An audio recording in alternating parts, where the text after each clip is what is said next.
안녕하세요. 경기도에 살고 있는 30대 여성입니다. 벌써 올해도 마무리가 되어가고 있네요. 여러분은 어떤 한 해 보내셨나요? 저는 참 다사다난한 날들을 보냈습니다. 사실 올해 중 제가 가장 잘한 일이 다름 아닌 이혼이라서 조금 멋쩍기도 합니다. 세상에, 저도 결혼 3개월 만에 이혼 도장을 찍게 되리라고는 꿈에도 몰랐거든요. 남편과는 소개팅으로 처음 만났습니다. 저희는 서로 다른 회사에 다녔지만 건너 아는 사람들이 많았어요. 비슷한 직종에서 근무해서 공통점도 많았죠. 주변에는 이미 다 결혼했고 연애도 안 하는 솔로는 얼마 남지 않아서 주변에서 더 저희를 이어주려고 성화였어요. 남편과 저는 서로 하는 일도 생활 방식도 다 비슷해서 평범하게 탈 없이 잘 만났습니다. 다만 저희는 처음 시작하는 연인의 설렘 같은 건 없었습니다. 그래도 편안한 만남 자체는 너무 좋았고 자연스럽게 결혼까지 흘러갔어요. 뭘 하든 혼자 하는 게 익숙했는데 옆에 짝꿍이 있으니 든든하더군요. 오랜만에 느끼는 안정감이 좋았습니다. 결혼 준비하면서는 딱 한 번 다툰 적 있는데 다들 참고 결혼하는 줄 알고 저도 참았어요. 그런데 그때 한번 삐끗거릴 때 진작 결혼을 관뒀어야 했나 봐요. 예비 신랑과 저는 비혼주의였어요. 네, 저희는 서로를 만나기 전까지는 결혼 생각이 전혀 없었습니다. 그렇다 보니 예비 신랑은 결혼 자금에 대해서 따로 저축을 크게 하지는 않았더라고요. 예비 신랑은 본가에 살면서 자주 해외여행을 다녔다고 합니다. 그래서 수중에 모은 돈이 별로 없다고 초반에 제게 솔직히 전부 털어놓더군요. 저는 재산은 전혀 개의치 않았습니다. 각자 직업이 있고 돈이야 앞으로 모으면 된다고 생각했거든요. 무엇보다 옆에서 봤을 때 예비 신랑의 경제적 관념이나 씀씀이가 나쁘지 않았어요. 그리고 같은 비혼주의라도 저는 재테크랑 부동산에 워낙 관심 많아서 재산이 좀 있었어요. 부부 중에 한 명이라도 제대로 자리 잡혀 있어도 저는 괜찮다는 주의였습니다. 그런데 차라리 이왕 하는 결혼 더 계산적으로 조금 더 따지고 할 걸 나중에 후회했습니다. 자기야, 만약 우리가 결혼한다면 아주 작은 원룸에서 시작해야 할지 몰라. 저번에 말했다시피 나 모은 돈이 많지 않거든. 원룸? 괜찮아. 신혼집은 내가 할 테니까 걱정하지 말고 혼수를 당신 쪽에서 해줘. 집을 자기가 마련한다고? 무슨 돈으로? 자기 저번에 대출도 있다고 하지 않았었나? 신혼집은 어떻게 마련하게? 그리고 아무리 그래도 집은 남자가 해야지. 좀 좁긴 하겠지만 내가 잘 구해볼게. 아니야. 시대가 어느 시대인데. 집 구하는 남자 여자 할 게 뭐가 있어. 그냥 집은 내가 하게 해줘. 나 지금 살고 있는 집 전세라서 돈 묶여 있잖아. 그걸로 우리 신혼집 마련하면 돼. 아, 그렇네. 와, 진짜 다행이다. 자기 덕분에 우리 신혼집은 해결이네. 응, 전부 솔직하게 말해줘서 고마워. 아, 나도 처음에는 모양 빠져서 돈 없다고 말하기 좀 부끄러웠어. 그런데 자기가 먼저 나한테 대출 있다고 솔직하게 오픈하는 모습 보고 나도 용기 낸 거야. 우리 둘 앞으로 열심히 일해서 갚아나가자. 그래, 말이라도 고마워. 그렇게 예비 신랑은 솔직했고 돈 앞에서 제게 자존심을 부리진 않았어요. 그런데 사람이 좀 선택적으로 솔직하더라고요. 그놈은 정작 중요한 문제를 제게 사실대로 말하지 않았었습니다. 부모님이 이혼하고부터는 할머니 손에서 쭉 자란 저는 아예 부모와 연을 끊고 사는 고아였습니다. 할머니도 돌아가셔서 제게는 이렇다 할 친정 식구가 없었거든요. 하지만 예비 시댁에서는 그런 걸로는 문제 삼지는 않더군요.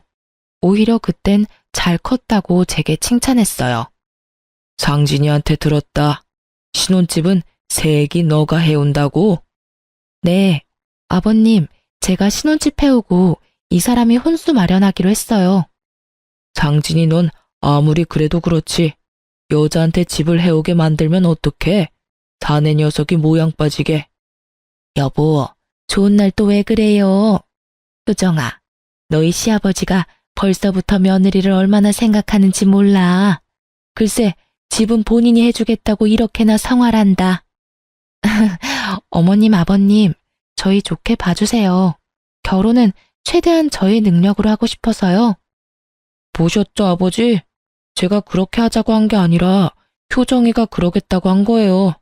효정이 정말 마음이 넓고 착하거든요.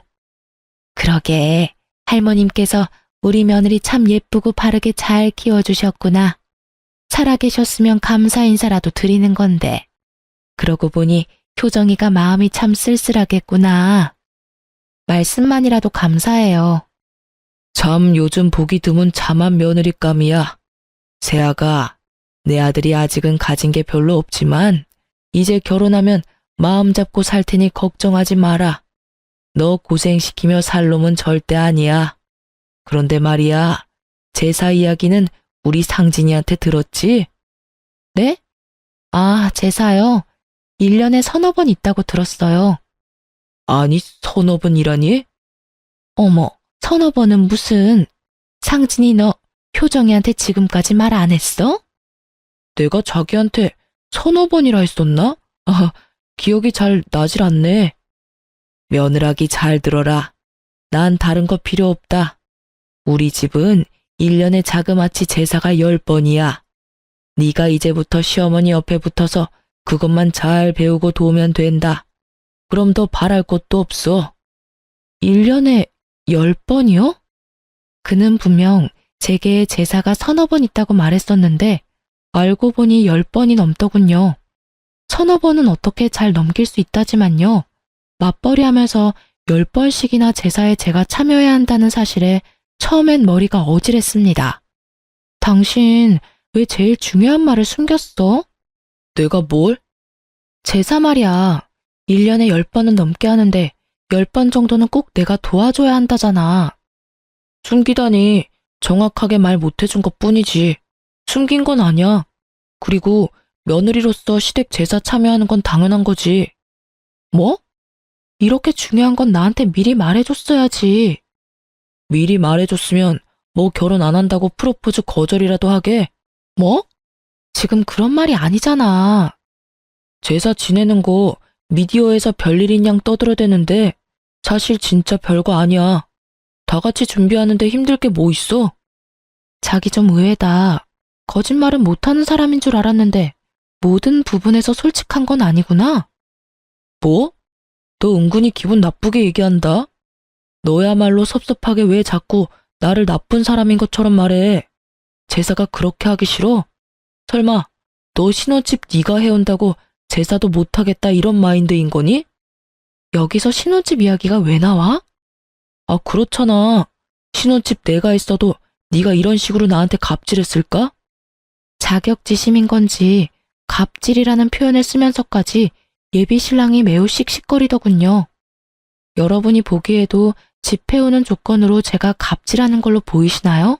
방귀 낀 놈이 성낸다고 저는 너무 어이가 없었습니다. 분명 자기 집 제사 서너 번이고 서로 바깥일하니 신경도 안 써도 된다고 말한 건 본인이었거든요. 갑질이라니 무슨 말도 안 되는 소릴. 당신이 나보고 제사는 신경도 쓰지 말라며.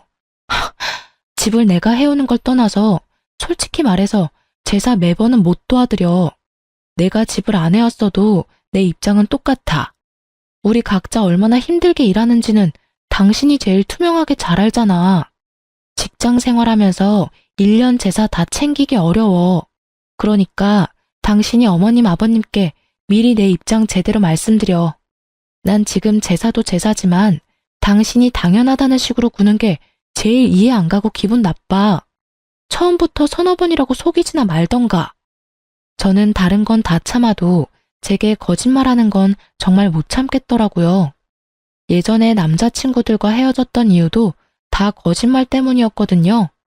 그런데 예비 신랑이 결혼할 때쯤 그들과 비슷한 모습 보이더라고요. 저는 순간 지금 내가 잘못된 선택을 한 건가 싶었어요. 그 아차하는 순간 멈췄어야 했는데 저는 그만 시부의 설득에 넘어가고 말았습니다. 결혼 앞둔 예비 신부가 싸우고 연락 두절이니 예비 신랑도 애탔겠죠. 시부에게 SOS라도 쳤는지 완전 고지식해 보였던 시부는 엄청 다정하게 저를 다독이더군요. 세아가, 네가 얼마나 놀랐으면 상진이한테 연락도 안 하고 숨어버렸니? 저번에 말했듯이 내게 제사는 참 중요해. 하지만 난 제사보다 사람이 더 중요하단다. 설마 너 바깥일하는 거 알면서도 내가 귀한 며느리 고생시키겠니?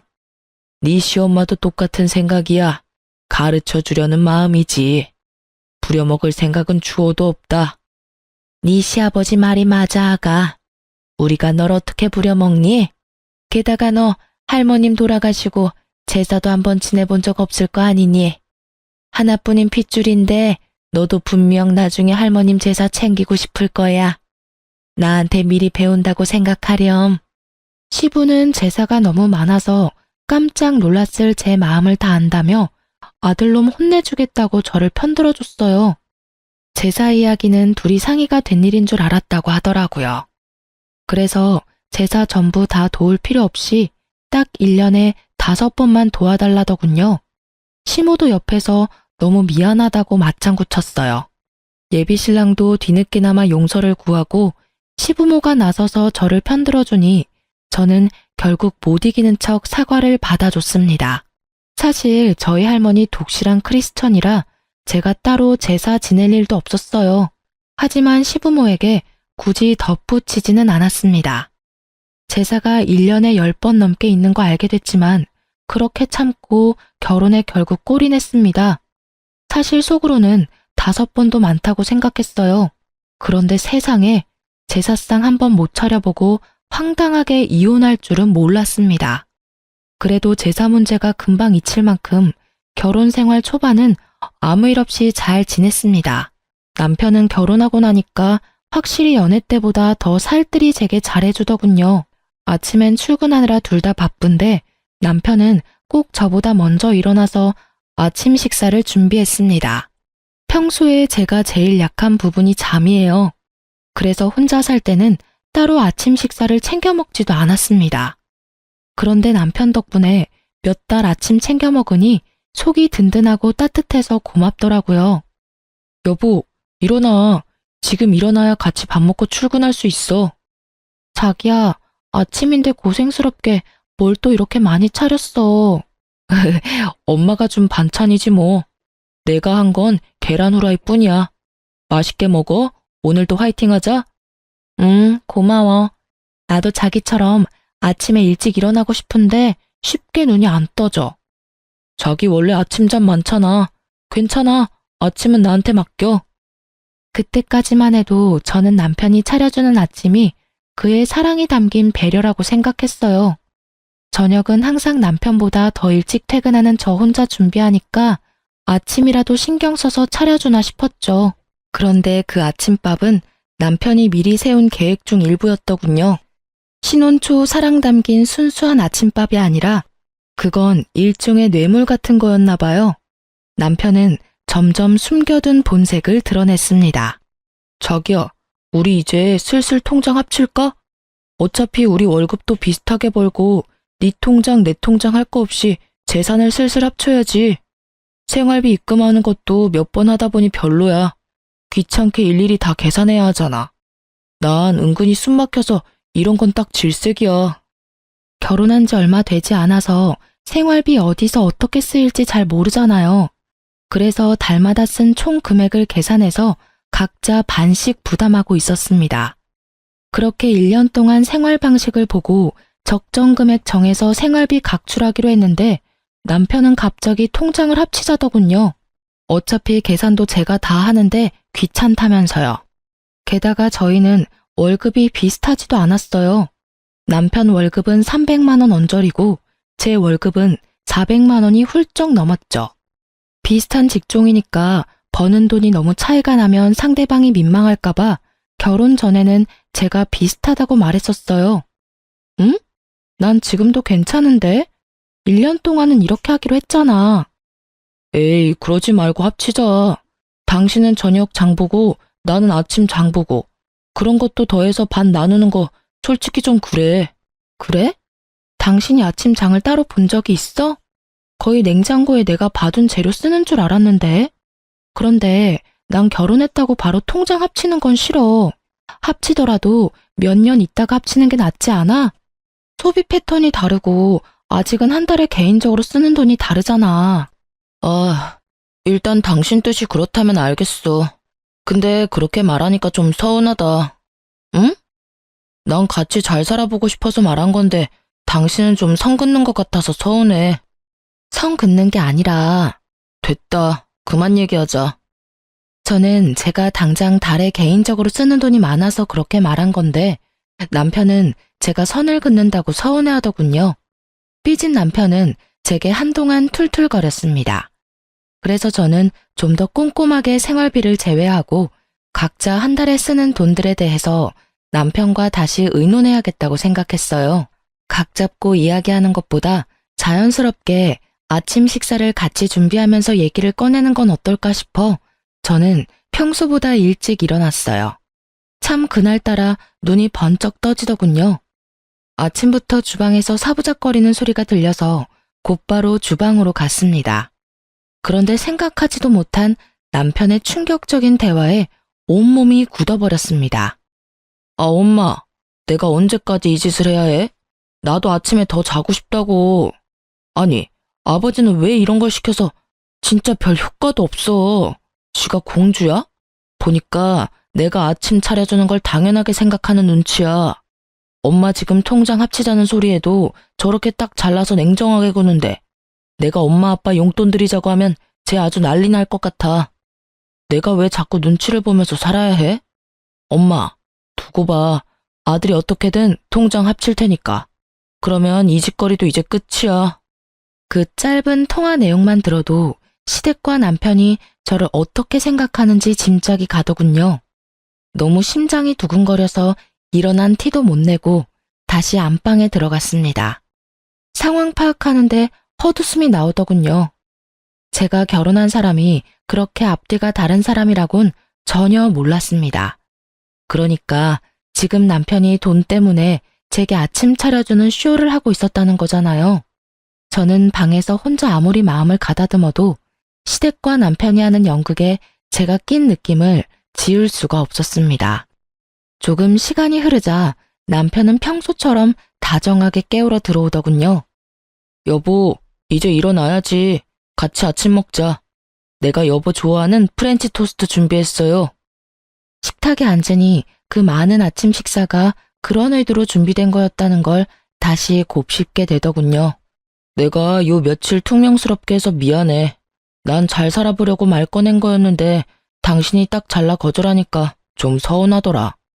화해의 의미로 내가 준비한 거니까 많이 먹어. 안 먹고 뭐해? 미안한데 나 속이 좀 메스꺼워서. 어? 힘들게 준비했는데. 그러지 말고 한 입만 먹어봐.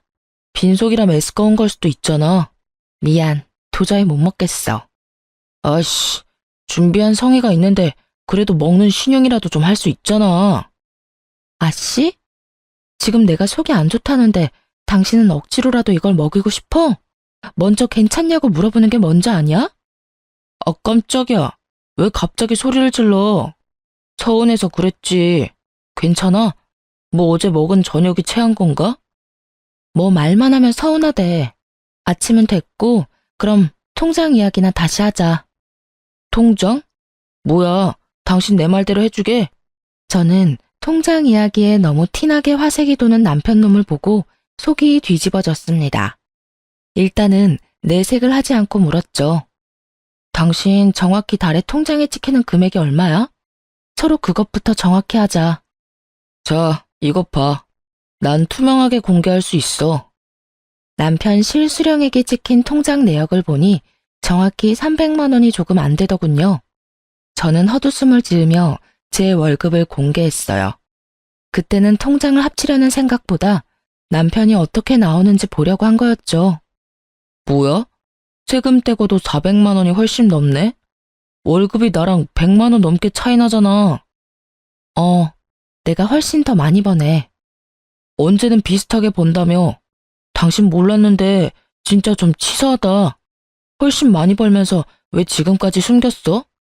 생활비 반반씩 하는 게 맞아? 더 많이 버는 사람이 더 내야지. 가만 보니 당신 논리 참 웃긴다. 집도 내가 해왔는데 생활비도 내가 더 내라? 또 집 이야기야? 나도 혼수 마련해 왔잖아. 생각해보니까 내가 집 해왔으니까 큰 소리 쳐도 내가 더 치는 게 맞지 않나? 오늘 진짜 왜 이래? 몸이 많이 안 좋아? 그냥 이 얘긴 다음에 하자. 왜? 지금 이야기 마무리해. 이렇게 화를 내고 소리를 지르는데 내가 이야기를 어떻게 꺼내? 아, 내가 화내니까 차마 아버님, 어머님 용돈 드리자는 말이 입 밖으로 안 나와? 뭐? 아까 어머님이랑 통화하는 소리 들었어. 왜 엿듣고 그래? 네네. 내 집에서 당신 통화 엿들어 미안하네요. 그러지 말고 솔직하게 말해봐. 당신 원하는 대로 내가 해줄지 안 해줄지 어떻게 알아? 정말 내가 원하는 대로 해줄 거야? 그럼 이왕 이렇게 된 거 내가 솔직하게 다 말할게. 내 월급이랑 당신 월급 합치면 도합 700만 원이 넘잖아. 근데 우린 집도 있고 아이 계획도 없어. 게다가 당신은 모실 친정 식구도 없지만 난 우리 부모님 멀쩡히 살아계셔. 모시지는 못해도 용돈은 응당 드려야 한다 생각해. 그래서 계속 말해. 우리가 엄마 아빠한테 못해도 200만 원씩은 용돈으로 챙겨드리자. 뭐 몇십만 원도 아니고 200만 원? 우리한테 어려운 금액 아니잖아.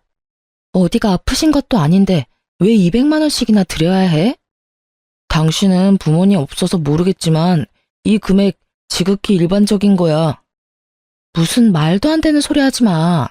200만 원씩 달마다 드리면 당신이랑 내 노후는 누가 책임져 주는데? 겉 더럽게 계산적으로 구네. 우리 부모님 돌아가시면 단 얼마라도 남겨주시겠지. 못해. 당신이랑 달리 난 대출도 있어. 이자 내리면 빠듯하고 힘들어. 그러니까 통장 합치자고 했잖아. 안 된다고 할 거면 애초에 왜 사람 기대하게 만들어? 통장 합친다고 뭐가 달라져? 내 대출 이자만 250만 원이야. 이자가 당신 월급이랑 거의 엇비슷한데 무슨 용돈을 200만 원씩 드려. 난 절대 못 드려. 뭐? 잠시만. 방금 뭐라고 한 거야? 이자가 얼마라고? 250만 원이라고. 근데 이 여자가 미쳤나? 뭘 했길래 대출 이자만 250만 원이야?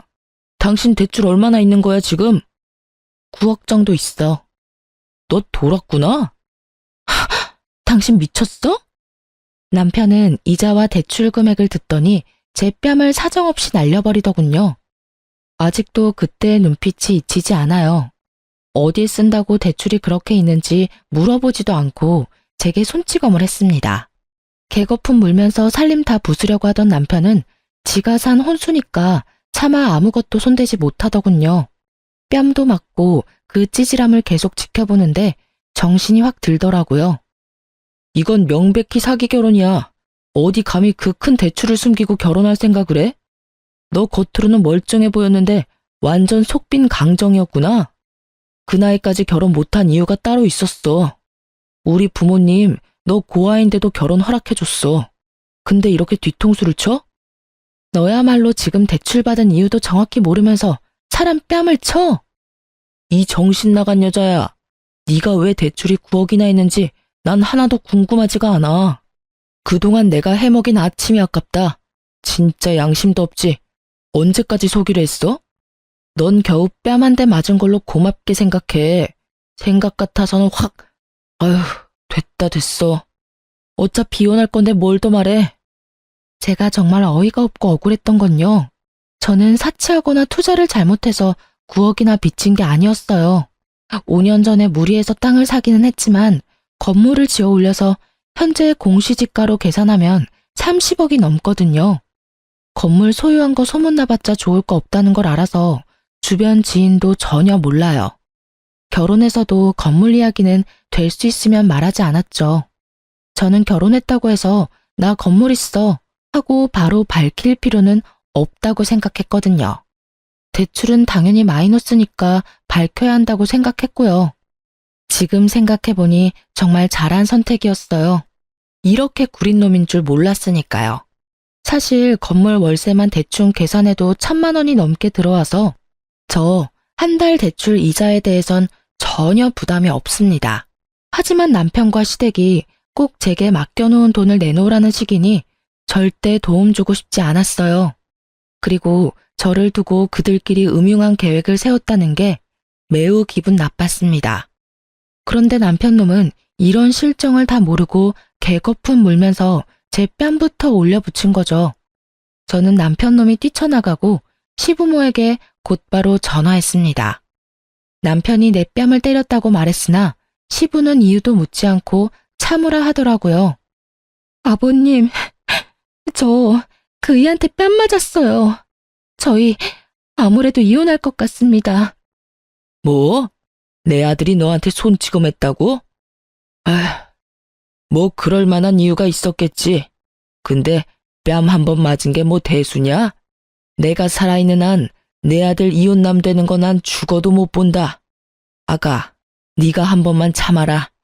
남자들 손버릇은 안 사람이 행동을 어떻게 하냐에 따라서 달라진다. 그동안 내 아들이 너 아침 해먹이고 살뜰히 챙긴 걸로 난 알고 있는데 갑자기 뺨 때렸으면 이유는 너한테 있겠지. 네? 정말 너무하시네요.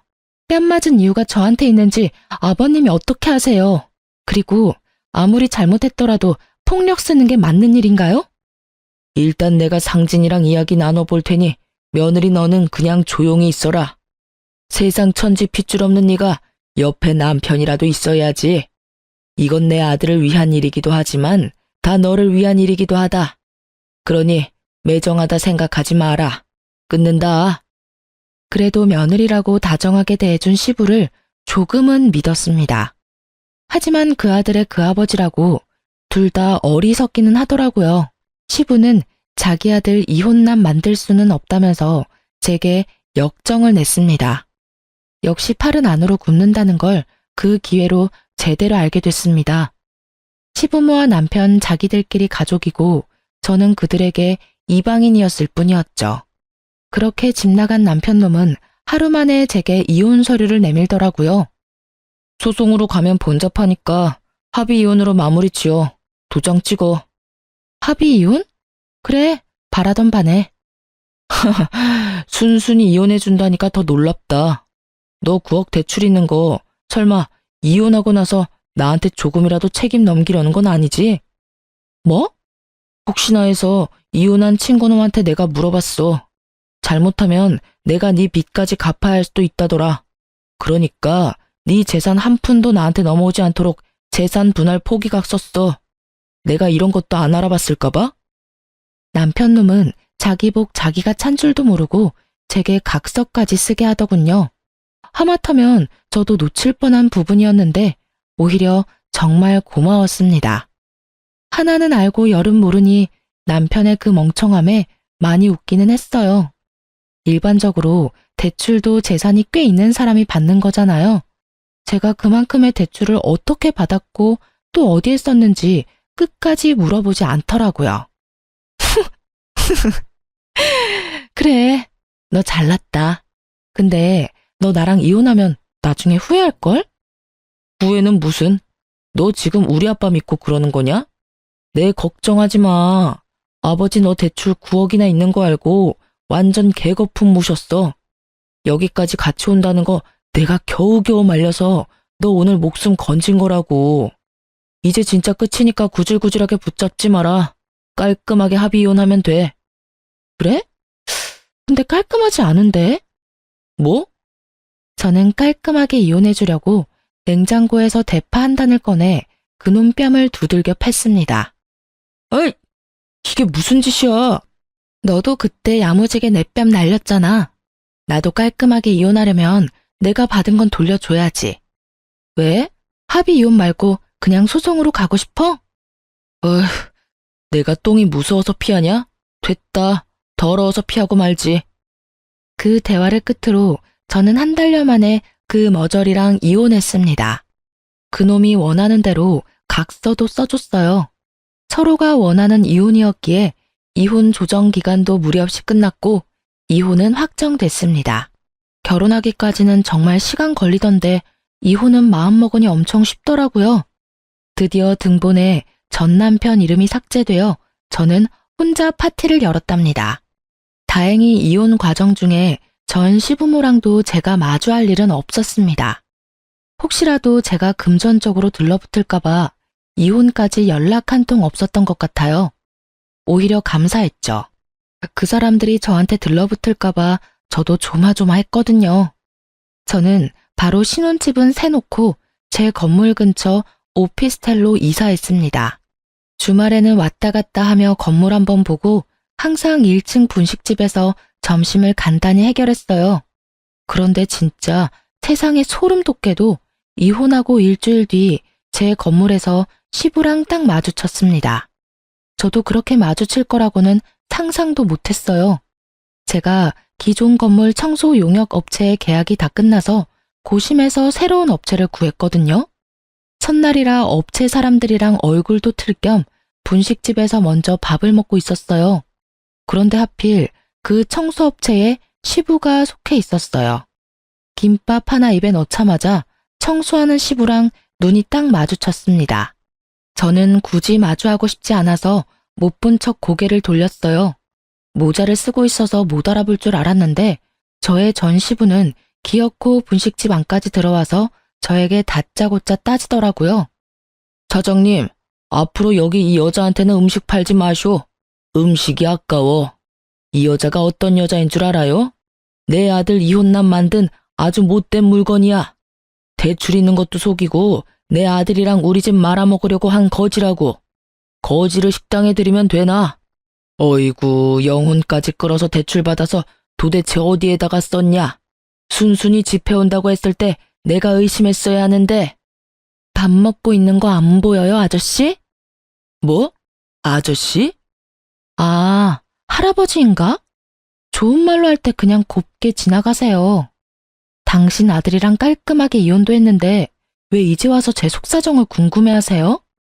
아이고, 이제 눈에 뵈는 게 없는 모양이다 니가. 야, 넌 대출이자 내느라 허리띠 졸라매서 라면이랑 김밥밖에 먹을 게 없지? 네 팔자가 딱 이딴 분식 따위나 처먹을 팔자야.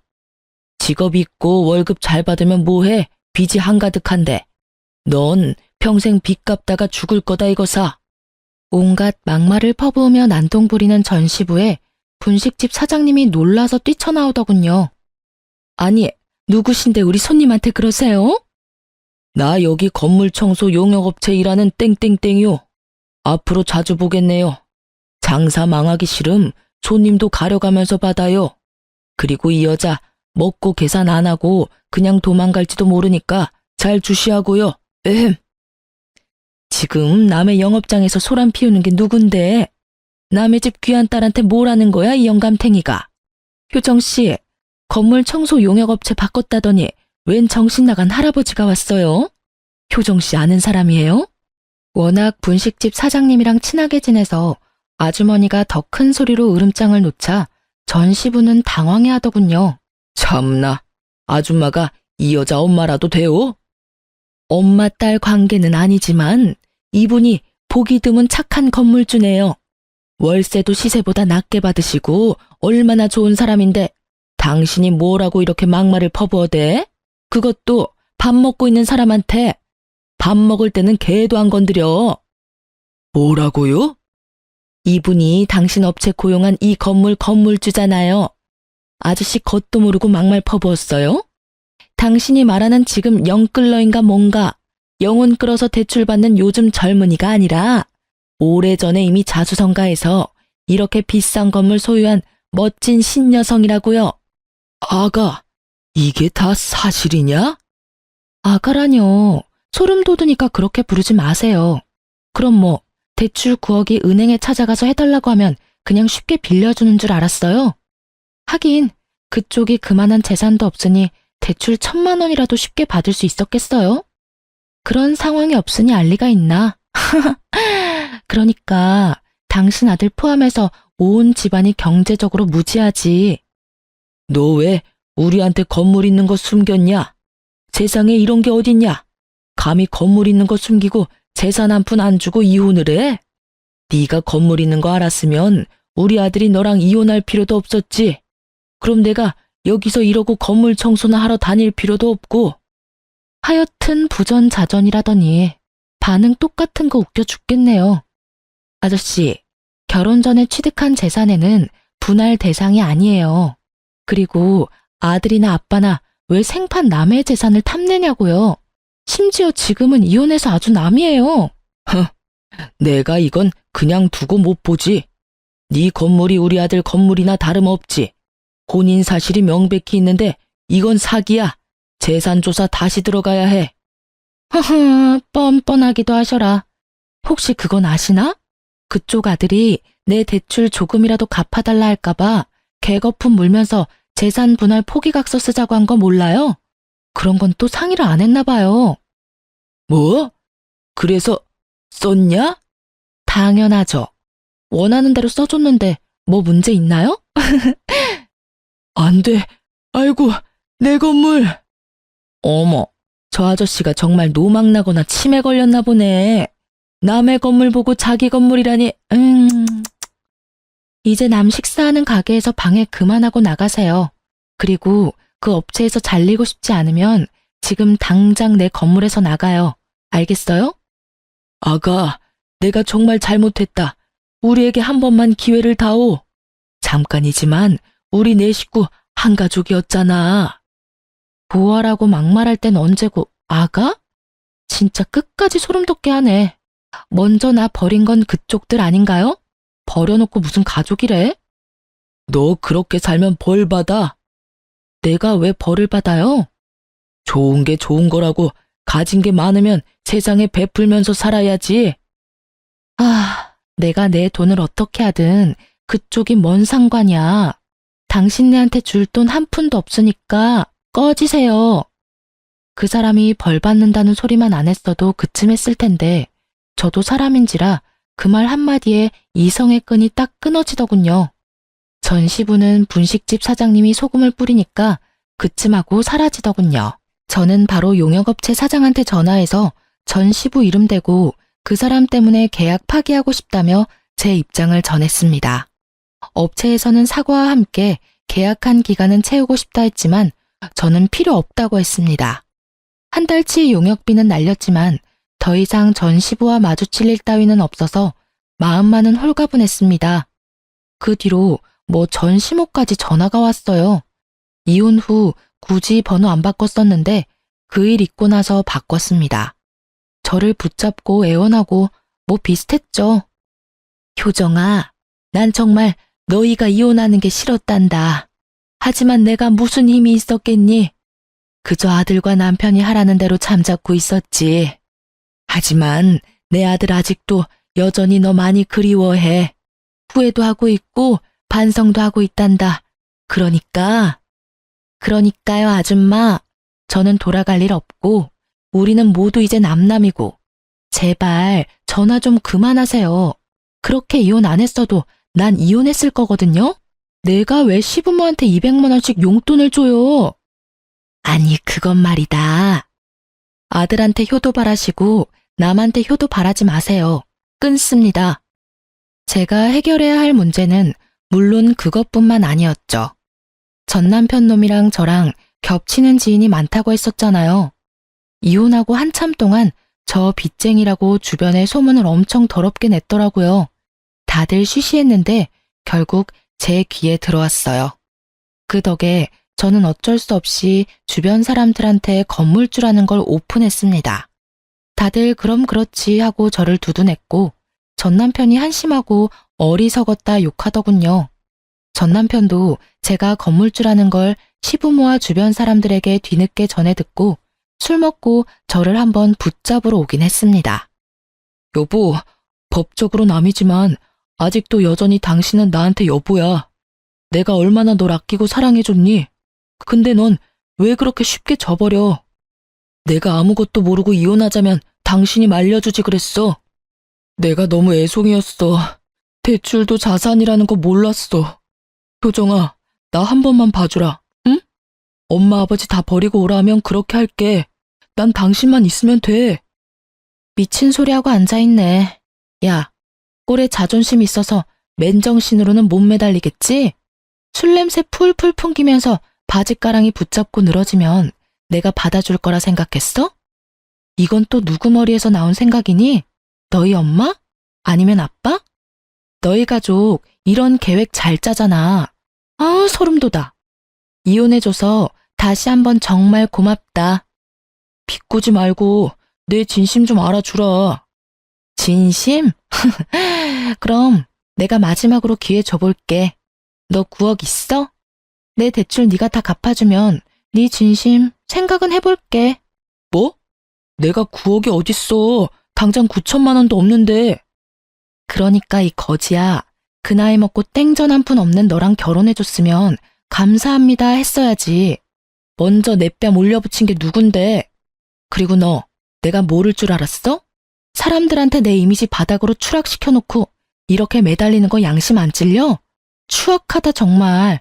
추잡스러워 정말. 그게 할 말 없지? 너 한 번만 더 나 찾아오면 너희 집이랑 너 더 더럽게 동네방네 소문내줄 테니까 그렇게 하라. 얼굴 들고 살고 싶으면 똑바로 살라고. 전 남편은 제 바짓가랑이를 잡고 늘어지다가 제가 악에 바친 모습을 보고 놀라서 도망가더군요. 저도 더 독하게 굴어야 더 이상 제게 들러붙지 않는다는 걸 깨달았어요. 그리고 곧바로 접근금지 신청도 했습니다.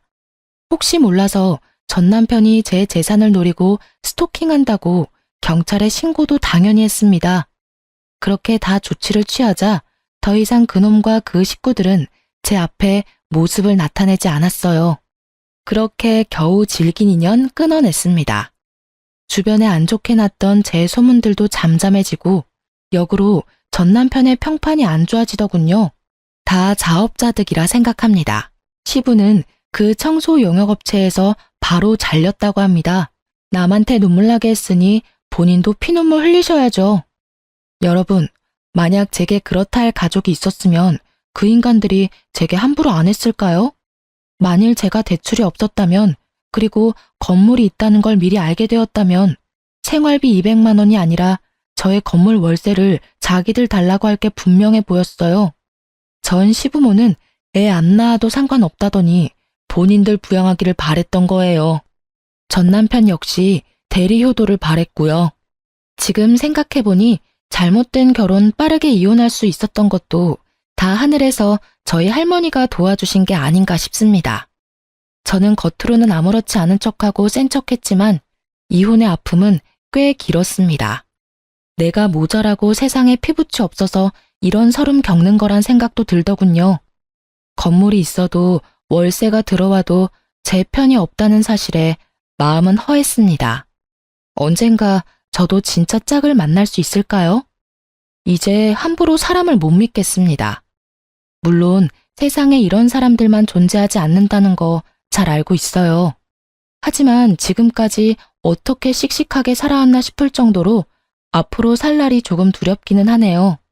저는 현재 휴직계를 내고 잠시 쉬고 있습니다. 몸 건강도 마음 건강도 회복해서 얼른 밝은 모습 되찾으려고요. 여러분께서 응원해 주신다면 그 힘 감사히 받겠습니다. 그럼 지금까지 제 긴 사연 함께 들어주셔서 정말 감사합니다.